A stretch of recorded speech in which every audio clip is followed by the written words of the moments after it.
আমি যে কোনো সময় আত্মহত্যা করবো। আমার পিছে থাকা অনেক কষ্ট দাঁড়াচ্ছে। আমি আপনাদের কাছে সার্বিক সাহায্য ও সহযোগিতা কামনা করছি। আপনারা আমার ও আমার ছেলের পাশে দাঁড়াবেন এবং আমাকে একটু সাহায্য করবেন।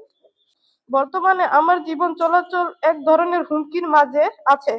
এমতো অবস্থায় আমি আপনাদের মাধ্যমে প্রশাসনের হস্তক্ষেপ কামনা করছি এবং দেশবাসীর কাছে বিচার দাবি জানাচ্ছি। পাশাপাশি মাননীয় প্রধানমন্ত্রীর নিকট আকুল আবেদন জানাচ্ছি, আমরা বড় অসহায়, আমরা গরিব মানুষ, আমাদের বেঁচে থাকার জন্য ন্যূনতম অধিকারটুকু দেন। আমি আরো কিছু বলতে চাই আপনাদের উদ্দেশ্যে। আজ পর্যন্ত আমার এবং আমার বাবাকে নিয়ে অনেক খারাপ ও রুচিপূর্ণ কথা প্রকাশ করেছে। একটা মেয়ে তার বাবার কাছে সবচেয়ে নিরাপদ থাকে,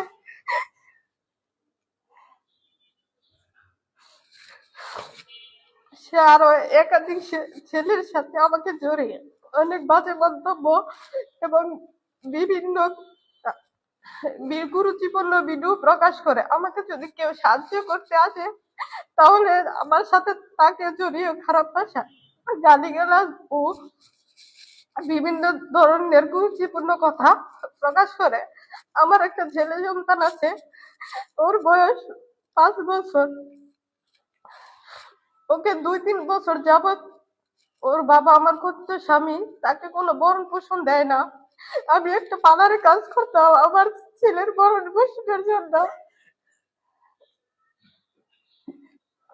সে ওই আমার দোকানের পার্লারের মালিককে বিভিন্ন ধরনের হুমকি দিয়ে আমার ওই কাজটাও বন্ধ করে দেয়। তার এসব খারাপ কথা বলার জন্য আমি আজকে সমাজে গ্রামে কোনো জায়গায় মুখ দেখাতে পারি না। বিসমিল্লাহির রহমানির রহিম। প্রিয় সাংবাদিক ভাইয়েরা, আসসালামু আলাইকুম। আমি মোসাম্মদ মারিয়া আক্তার, পিতা দেলোয়ার হোসেন, গ্রাম পলাশপুর, থানা কাপাসিয়া, জেলা গাজীপুর।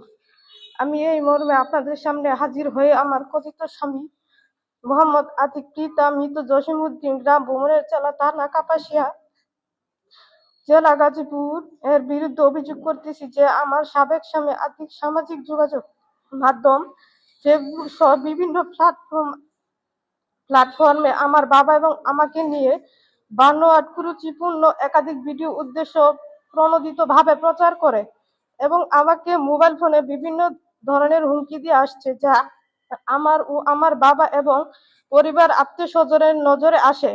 এসব মিথ্যা বানোয়াট ভিডিও দিয়ে আমাকে ও আমার